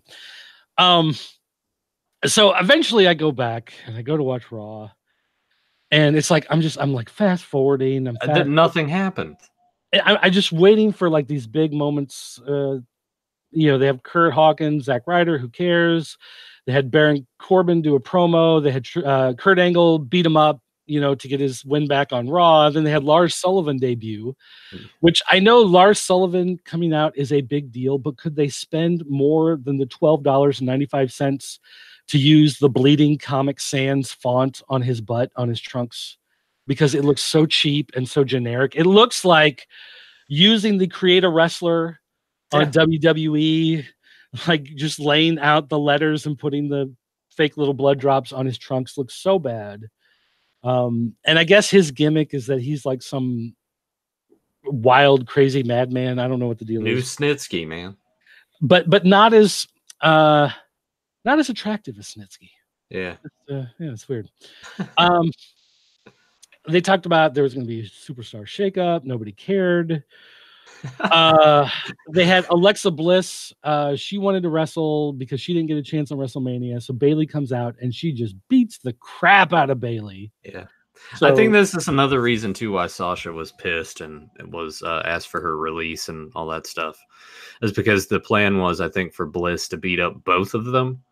And she's like, all right, well, we just lost the titles. Now you're doing this. Like, I could see the creative frustration. Yeah, maybe, but it wasn't a good. Yeah, it wasn't a good. Becky Lynch came out, cut a promo, and it was fine. Her promo was fine, whatever. And then, of course, she gets to the end. She goes to leave, and out comes Lacey Evans and does her thing. And so you're like, okay, whatever. Lacey Evans gets right in her face, and Lacey Evans clocks Becky Lynch. So she finally did something. Yay.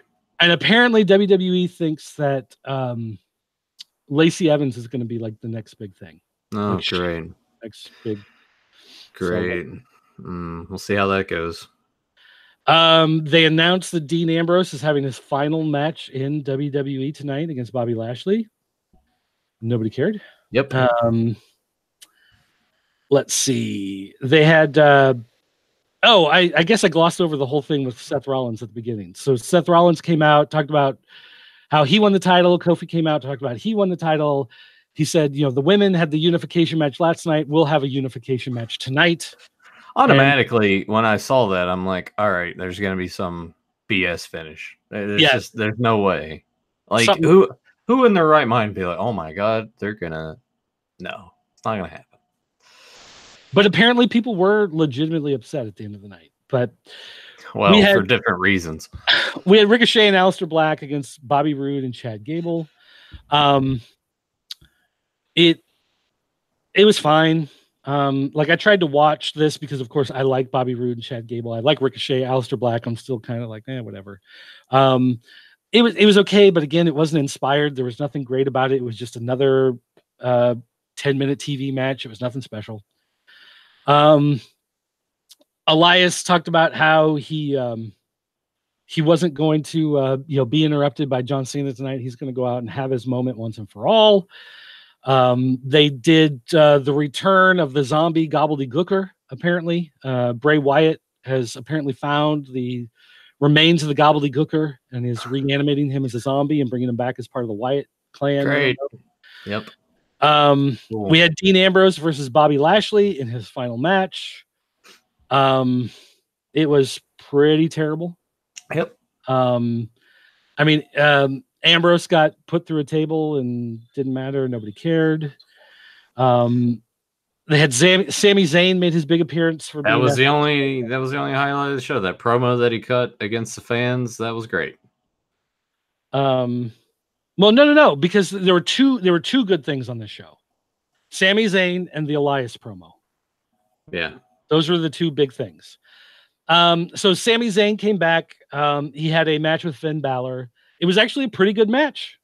I like Sami Zayn. I'm a fan. I'm glad to see him back. I don't know. Again, it wasn't overly special, but it was still fun. It was a nice match. It was whatever. Yeah. So Sami Zayn lost. He gets on the mic afterwards. He turns on the crowd. He goes heel. These people aren't worth it. They're terrible. Whatever. Which was fine. They Delvis wants to say, what's this Wyatt family you were talking about? Like, are you legit? Like, are you actually asking or is it the fact that everybody in the Wyatt family now has a different gimmick and has moved on, and now it's Bray Wyatt by himself? The puppet. With him and a puppet. Yeah. That was Zombie Googer. Or is that Zombie Mr. Sacco? I don't know, maybe that's what that was. I don't know. It looked like one of the things from the Dark Crystal. One of the crow things. Why? It's just terrible. Anyway. The gobbledygooker thing. Okay. All right. Are you do you not know what the Wyatt family is? Do you not know that was the name of Bray Wyatt's stable of guys with Rowan and Harper and Braun Strowman and Randy Orton for a short while. And Daniel Bryan for a short while. Yeah, they were the Wyatt family. That was the name he gave them. They were supposed to be all his cousins and brothers and people that he brought into his cult and whatever. That was Bray Wyatt doing the puppet. That was him doing the laugh of the puppet looking out of the box. So, either they had nothing else for Bray Wyatt to do, and they're doing a gimmick with Zombie Gobbledygooker, and they just wanted him to be the guy to do it because he has a good laugh, or that is the Bray Wyatt gimmick. But yes, that is Bray Wyatt who is doing the puppet and the laugh on the show. Yeah. So that was Bray Wyatt. Yes. I don't know that that's actually what that's leading to. But why is he doing a rubber chicken demon puppet? I don't know. They had Dana Brooke backstage. People were actually applauding for Dana Brooke during WrestleMania during the Women's Battle Royal because she stood up to Ronda Rousey and stood up for professional wrestling. So, so there was that. Where did that get her? Is she still employed? Yeah, that's more than some people. Yeah, I guess there's that. So Elias then goes out to the ring. He said if John Cena was going to rap, then Elias was going to rap. He started to do this rap. I don't know. He said something. I can do what I can, and the next person to interrupt Elias is a dead man.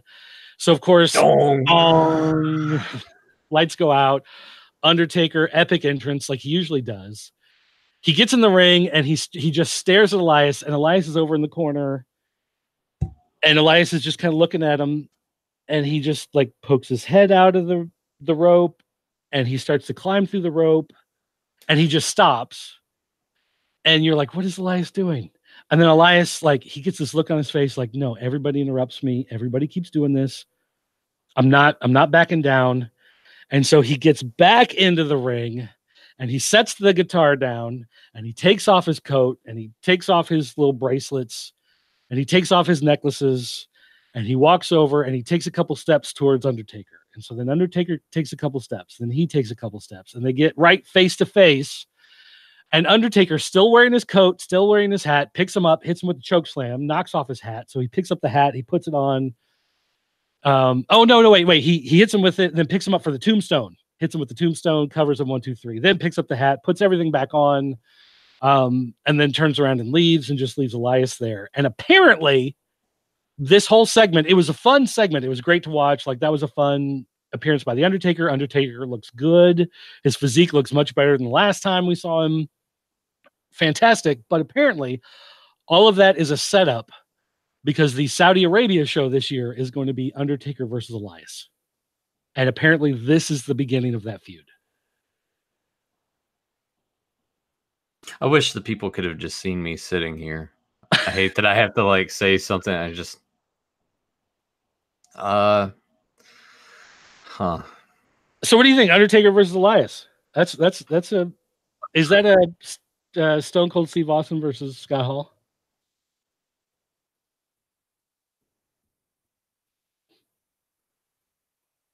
Oh, the dogs are making noise, so you went silent there. I was trying to figure out what you were doing.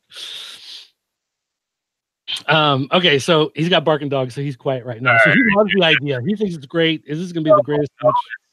I mean, good on Taker for getting that Saudi Arabia money, but at the same time, too, I wish they would stop doing those shows. I know it makes them a lot of money, but especially with last year and how sort of just bad that whole scenario was with the timing of everything. Yeah, I can understand. No, like, there's no government in the world that's 100% clean, right? Right. Like, not even our government is 100% clean. We understand that. So there's always going to be problems. But when, like, a month before you're scheduled to do the show, your government decides to just kidnap a reporter and kill him. Mm-hmm. And apparently there's an audio recording of this that exists because he had a phone turned on in his pocket, dialed into his voicemail because he knew something was going to happen. So the sound of his murder exists. That's probably not the time that you decide, that you're going to promote that country. At the same time, though, you're obviously doing it for the money. And that government is willing to pay you more money for one show than you make in a year off of everything else. Yeah, it's tough. But it's cool too when they're like, I want Ultimate Warrior and Yokozuna, and you're like, well, got some bad news for you. I'd like to see George Hackenschmidt make a return. Right. I mean, there's only so much you can do. Yeah. So I mean, when people ask with the product that they put out and everything, how are they still making money and making more money than they ever did in the Attitude Era? There's your answer. Well, part of your answer anyway. Yeah. Well, and a lot of it is the ratings for the TV have gone down, but ratings for everything on TV has gone down. So when they compare the numbers now to the numbers 10 years ago, you go, wow, that's quite a big drop. When they look at it from 20 years ago, wow, that's a huge drop. But then at the same time, if you look at all of TV from 20 years ago compared to now, all of it's a huge drop. Yeah. So you kind of have to go along with, again, market share and how much of the people watching TV at the time are watching. And they still do pretty good in that regard. They're not number one anymore, but they're still doing really good comparatively. It's just that TV in general has taken a big hit. Broadcast television, cable television networks, they've all taken big hits in the last few years. So but for a lot of people, it's just habit. It's like Monday night, you turn on Raw, you watch wrestling. That's just how it goes. So that's the thing. Not anymore. Not for me. But then we got the match that was supposed to be the unification match with Kofi and Seth Rollins. And of course they did the thing where they go like 10 minutes and then the bar comes in and interrupts. Instead of doing it like 2 minutes in, it's like you invest 10 minutes into this match, then you get the interruption, then they call off the match, then they decide they're going to do an impromptu tag match instead. Seth Bring is out like, the beach balls. Seth is like, hey, Kofi, you and I can settle this later. But right now, I want to fight these guys. And you can hear everyone in the crowd go, oh, no, no. But that's what they did. So. And Seth and Kofi won. Yeah. Imagine that. Yeah. On the SmackDown. Well, I wonder if part of this, I mean, obviously they're like, we're going to set up something big and then we're going to have someone interrupt. I wonder if part of it was the bar did so good in that WrestleMania match. We'll put them in the main event here on Raw. It'll get them, back, high in people's eyes because they had that great match then. They'll have this great match tonight. And then they had an okay match. Like it was all right. But they still lost. And I watched 90% of that on fast forward. Yeah.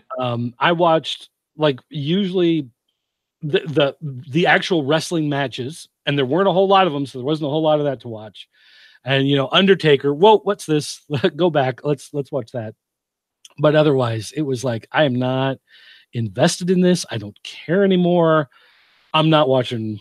So as far as I'm concerned, Raw's done. I'm not watching Raw anymore. I have no interest in watching Raw in 10 months or whatever, whenever, SmackDown makes their big move and they have to change everything on Raw and Raw gets reformatted and they actually do something with Raw, I'll check it out to see if it gets any better. For right now, I don't care. I'm done. The experiment was Royal Rumble through WrestleMania. We're done. I'm done. No more Raw. Not watching it. So then we had SmackDown. Yeah. I will say right now, I've watched about 10 minutes of the SmackDown, fast forwarded through. Nothing happened. 90% of the show. Well, there was something of note, I guess, that happened. There was a title change. Well, okay. So we got Aleister Black, Ricochet, and Mustafa Ali. Oh, I'm sorry. Ali versus Nakamura, Rusev, and Andrade. But Shinsuke Nakamura is still Shinsuke Nakamura. He still gets two names. Yeah. So I don't know if they have another Shinsuke, somebody else coming in, or another Nakamura, what the deal is, but he gets to have two names. Randy Orton made a run in on Ali. No one cared. Okay, whatever. They had R-Truth. I did like the part RKO. He's walking up the ramp, and then Randy Orton's like, he's doing this thing where he's like, "Oh, I can't see." Oh yeah, because of the bright lights. Kevin Owens came out and attacked him, attacked Rusev.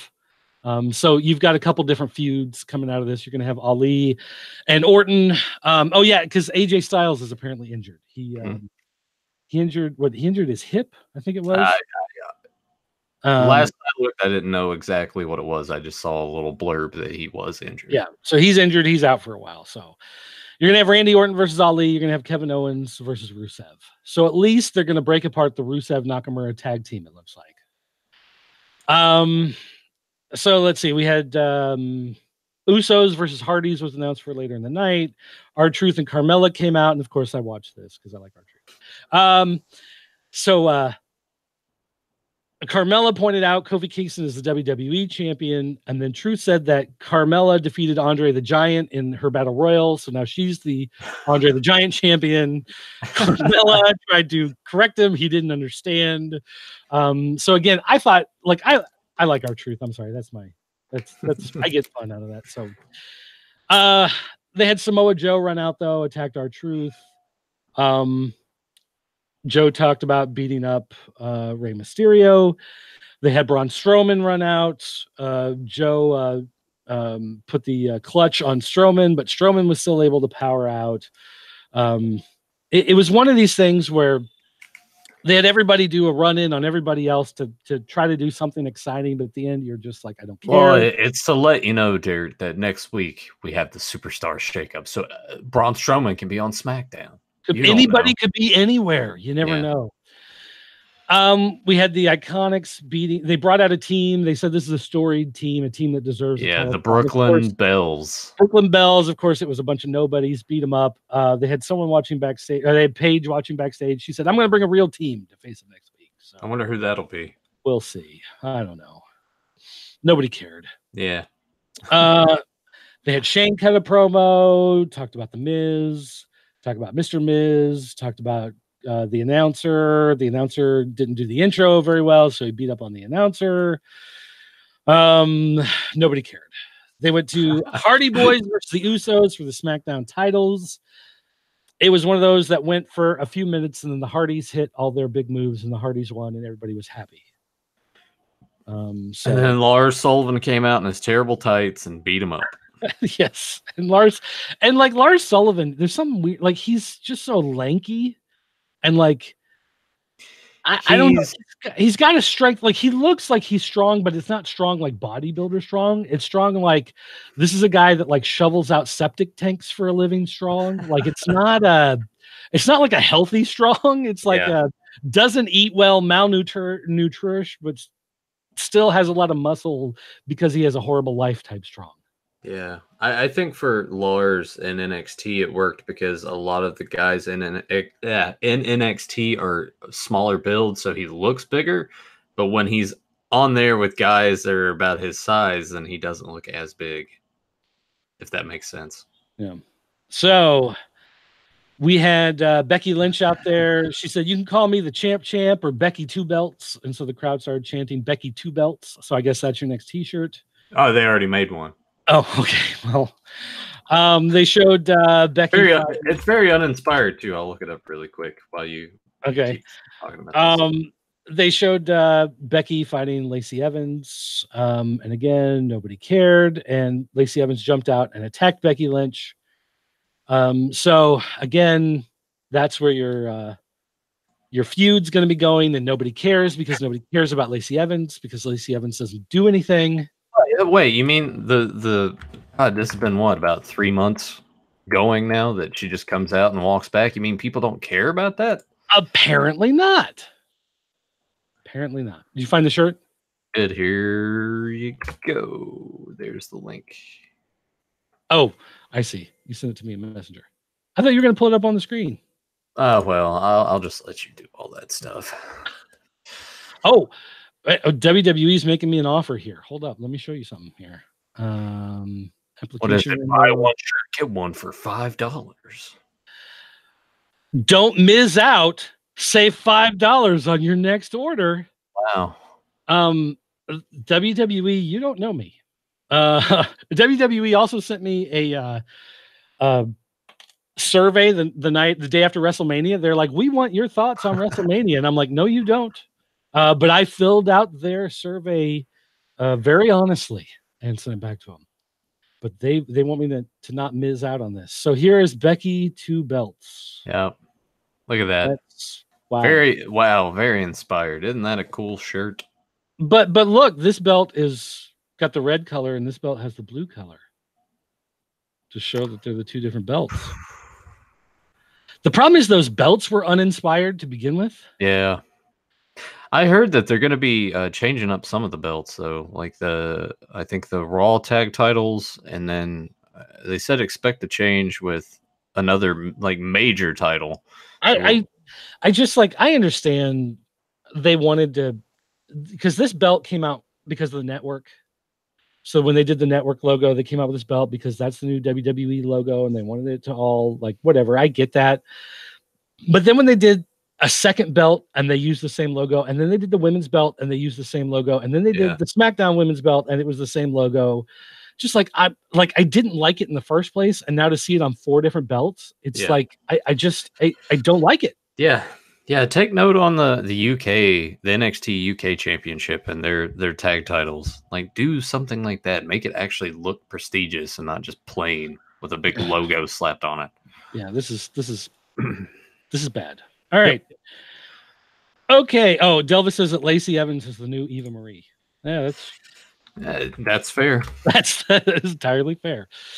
So then we got the New Day, all 3 of the New Day versus the Bar and Drew McIntyre. Sami Zayn watched on the ramp. He came out and said the fans weren't worth his time, and he walked away. Oh, great. So they're going to make Sami Zayn the new Lacey Evans, except he just walks out, tells the people off, and leaves. Yeah, but at least he can cut a promo and seems well, and at least he can have a match to back it up. Yeah, that too. So, I mean, they got a match, and this is another one of those where I understand Big E had an injury, so he couldn't do a whole lot. He tore his meniscus in his knee, which is the same injury I had several years ago. So, like, I get it, but at the same time, this was not a good main event. It was, again, one of those things this is one of those matches that you need to do leading up to the pay-per-view where you mix everybody together into the big match, but instead they do this after the pay-per-view. They throw everybody together. Drew McIntyre can show up on SmackDown. He might get drafted to SmackDown. Superstar shakeup. But nobody cares about McIntyre. They don't care if he gets drafted to SmackDown. Oh, I know. So anyway, Kofi Kingston won, and his kids got in the ring, and Xavier Woods and Big E. And again, no hint of a breakup, no hint of any sort of, which is fine. I'm good, happy with that. But again, it was just a SmackDown. It was nothing special. So the two shows, the only real big thing, you had Sami Zayn return, which I like because I like Sami Zayn, but he really didn't do a whole lot except he turned heel, but he'd been heel before, so it's like whatever. And then you had The Undertaker make his return with Elias, which was a fun segment, and it was really well done, and they took their time with it, and they allowed the segment to breathe. They allowed the confrontation to work out. They didn't rush into anything. So that was great, but that was really the only inspired thing of the two nights. Yeah. Otherwise, there was absolutely nothing of note for both. And I know that is because the shakeup is next week, and they want to kind of save all the exciting stuff for that. But at the same time, too, we've been conditioned at this point that the Raw after Mania, a lot of big things happen, and a lot of big things have happened in the past, and very unpredictable things. And this was not that. This was not that. Yeah. So. I mean, Lars Sullivan was the only guy who moved up on both shows. So we didn't get an influx of talent. We didn't get all those NXT people coming in. We didn't get any big surprises from the indies. We didn't get the big returns of any superstars other than The Undertaker for a promo bit, but no one doing matches. We got the Hardys winning the belts. And that's supposed to be a thumb in the eye for AEW. That's one of those, like, Vince thinks that's hilarious. He's like, well, they wanted the Hardys. We got the Hardys. We're going to give them the belts. And so, because all this news about the network that they're signing, whatever. So that was supposed to be a thing in their face. But again, it's like, who cares? I'm done with SmackDown. Like, SmackDown was the better show of the Raw of the two shows. But I mean, the superstar shakeup at this point, like, I don't care, because I don't care about 90% of the talent on these shows. I don't care who they put on which show. It doesn't make any difference, because just the fact that I get to see someone who's been on SmackDown for the last 2 years take on somebody from Raw from the last year, I don't care, because there's no interesting matchups left that they can do. There's nothing big. There's nothing exciting. There's no great returns. There's no great talent coming up. And they don't. Well, the main problem is they don't build things in a way to make you care either. And anybody who 6 months ago had any sort of momentum, like a Braun Strowman, he's now nobody cares. Like, he's been in the joke matches. Kofi, great for Kofi for being the champion. Congratulations. But now it's going to be the same list of guys that he's going to wrestle on every show for the next 3 or 4 months, because it's the exact same guys who have been on the top of all the shows for the last 6 months.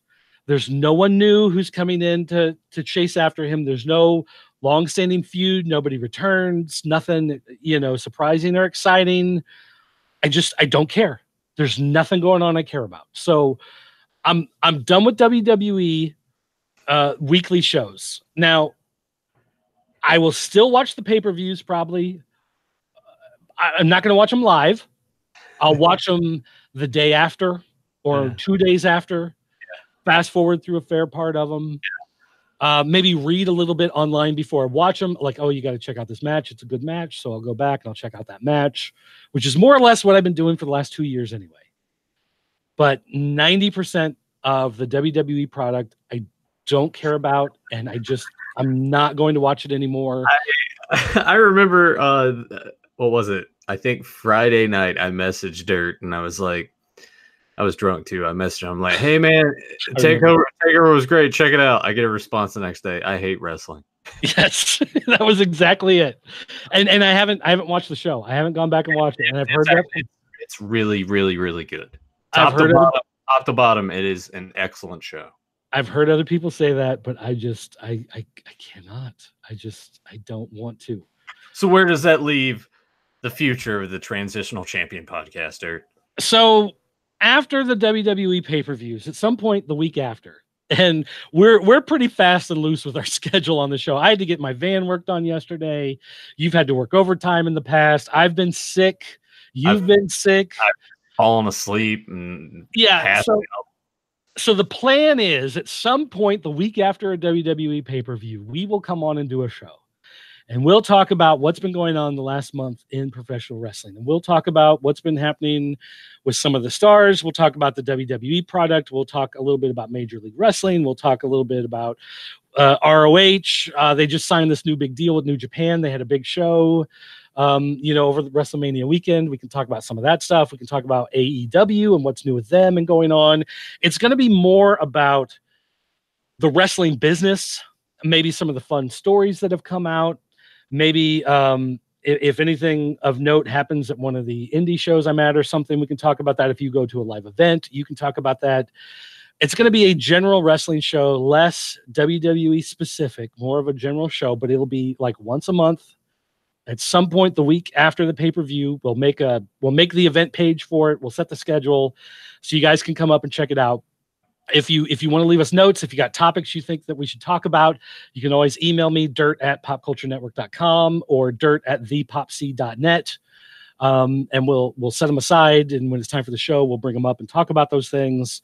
But as far as the weekly show, as far as watching Raw and Smackdown, that's over. That's done. No, we tried the experiment. It does not work. I was telling Emily, I was like, I'm so glad that we're not going to be doing this every week anymore, because it is like, even when I'm watching condensed versions of this, I'm still just like, either nothing's happening or I'm like, why are they doing this? There's never like oh hey, that seems promising. Like with the Kofi win, like you were talking, it's like, cool, great, awesome moment to have on the show. Where do you go from here? Right. Are they going to squander it? Probably. It's not like you're going to have The Rock return and do a feud with Kofi, because that would be awesome. Yeah, like that would sell it. You know what I mean? Right. That would cement it in a way, but that's not going to happen. It's not like WWE is going to sign Eli Drake from now that he's been released and bring him on and shoot him as like the next big thing and have him go up against Kofi. That'd at least be interesting to see how they would work that out. They're not going to do something like that, you know? So it's like my interest. All they're doing is continuing to roll the show along. Mm-hmm. Now, the one hope that I have for the future, and I want to say, Delvis, thanks for being in the chat today. He says, I appreciate the links to all these shows. He goes, I don't have cable right now, so this is the way he keeps up on wrestling, is by watching the show. And I'm glad you watched this, and I hope you continue to watch as we go through in the future, even though we're not doing it weekly. But, it's just, I don't... WWE, the one hope for the future is that when they move to Fox, because it's on a real full network, and because Fox has certain expectations, they are supposedly going to retool the entire show to make it more of a sporting event type show than a sports entertainment type show, because they want it to fit with Fox does NFL, Fox does Major League Baseball. They want it to fit within the realm of those other events, as opposed to being a wrestling show that piggybacks off of Raw. Yeah. So because of that, there is a hope that they might have a compelling show come October. But October is still a long ways away, and they've got plenty of months to screw everything up and rethink everything between now and then, and come out with a show that is exactly like everything else. But I'm so deflated after this WrestleMania. I was so deflated when I saw the entryway. I was so deflated by the time we got to the main show. I was so deflated by the time we got halfway through the show. By the time we got to the end of the show, I was just done. Like, I don't. Yeah. Watching the Raw and SmackDown this week, like, I didn't even care. It's like I put them on and I started vacuuming. I was fast forwarding through stuff. I didn't care. I like it's whatever. So we will. Somewhere deep within me, I'm still a wrestling fan. I love going to local indie shows. I love watching some of the other shows like Major League Wrestling and ROH and some of that stuff. But as far as WWE, I am not a WWE fan at the moment. Right. And so that's where we are. I was thinking too, maybe we can find a way every now and again to work it in. Maybe we just start, you and I, watching old episodes of Thunder. Maybe we'll just do like a live watching of here's the Thunder from February 17th, 99 or 2000 or whatever. Maybe. Well, you know, the one thing that's disappointed me a lot of times on the network is that I've tried to go back and watch old shows and there will be missing episodes. Yeah. Like, especially I was real excited. They put a lot of AWA stuff on there and they put stuff from like Georgia South. And I wanted to go back and watch some of that stuff. And I went back to try to watch that. And they would do like a couple shows from February, a show in April, a couple shows in June. And you're like, like I wanted to watch week by week progression through some of these things that they didn't do. So hopefully some of that stuff they've gone back and they've filled in the gaps. So maybe we can find a spot, go through the network, find a spot where maybe there's 2 months where it's complete and solid. And so we'll watch, you know, some of those episodes. We'll do like a live stream or something while we watch those episodes.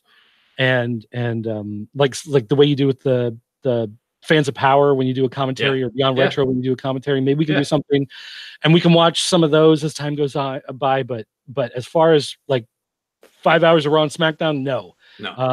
90-minute versions on Hulu of Raw and SmackDown, no. I'm not even invested in that. The 10-minute recap videos that you watch on YouTube, fast forward through those, maybe. But yeah, nothing like that. One last question here from the chat, Delvis. What are your thoughts on the Enzo invasion of ROH?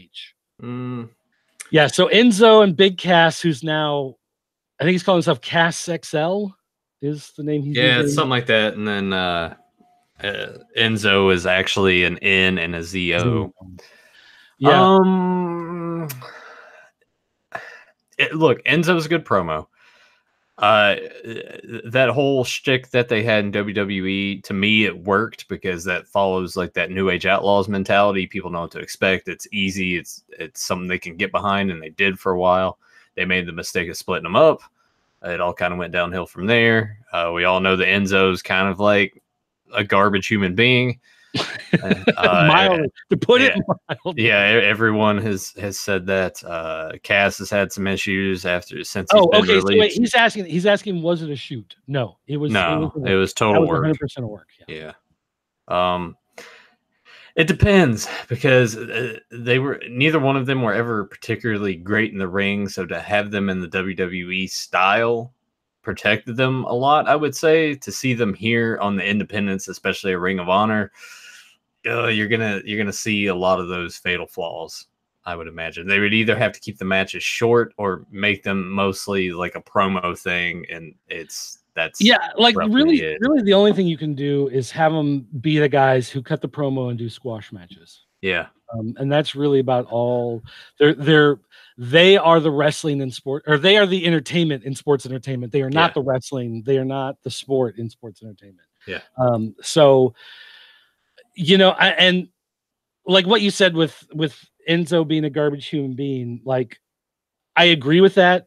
And I agree that people can change. I know that there are people that have done horrible things in the past and they've been able to learn from them and grow and move on and become better people.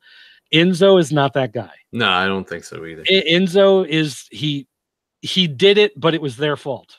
You know, he did it, but they were asking for it. You know, he's in his own little headspace where he thinks he's a great rapper. And I forgot about those. He did those no one showed up to those shows. No one bought his album. Randy Savage was a better rapper. Yeah. Oh, forgot about I have a soft spot in my heart for that Be a Man track that Savage put out. Why is it security are always guys my size? They're just doormen at that point. Yeah, well, see, that's the thing. It's like the actual security. If you'll know if it's actual security coming in to get them, because the actual security are usually guys between like 30 and 50 who don't look like they work out, but they look like guys who will get into a barroom fight. Those are your real security guys. When it's scrawny guys or it's guys that are way too muscular, that are wearing a shirt that's like way too tight, then you know that those are guys who are planted there, because it's skinny guys to get hit, or it's guys who look way too big because they're indie guys who happen to be at the show, wanted to get, a tryout or something, and they threw a security shirt on him and let him get in the ring. But when it's a guy who looks like he's 50, looks like he drinks a case of beer a night, and he's the guy running in there and he goes for like the legs, first thing to take him down, to then crawl onto his back and drag him out of there, as opposed to, a guy who gets in his face and gets punched. I mean, that's your real security, are those guys. You can tell by security a lot of times whether or not it's a shoot or if it's legit. And of course, 99% of them there are works. The 99% of them, when you have a guy who jumps in the ring, it's a work. But like we saw the Hall of Fame, some of them are legit and they look completely different. The ones that are shoots look completely different than the ones that are works. You can definitely tell by the way the camera work goes. When it's something that they want to work, the camera will show it, and that's a good clue. When a wrestler gets hurt and the referee puts up the X, if they're showing that on camera, the referee putting up the X, 99% of the time that's a shoot. Occasionally it'll be a work, but there's other stuff that gives it away when it's a work other than him putting up the sign. But it does happen from time to time, especially in WWE, because they like to blur that line because they're edgy. Yeah. All right, that's going to do it for the show, guys. Thanks for watching. Again, we'll be back at some point after whatever the next pay-per-view is. I don't even want to know what the next pay-per-view is. I don't want to know when it is. We'll burn that bridge when we come to it. I was just going to spoil it for you. No, don't say a thing. Don't say a thing. We'll worry about it later. All right. So we'll be back at some point in the future, and thanks everyone that joined us on this long journey. Oh, this was a mistake. I mean, this was a lot of fun. Thanks for having me on the show. You mean it was a mistake? Oh my gosh. Pants off, dance off. Beefcake's in the Hall of Fame, and I don't care if he's got that ring, he still sucks. Thanks for listening. Thanks for watching. Thanks for hanging in the chat. We'll talk to you later.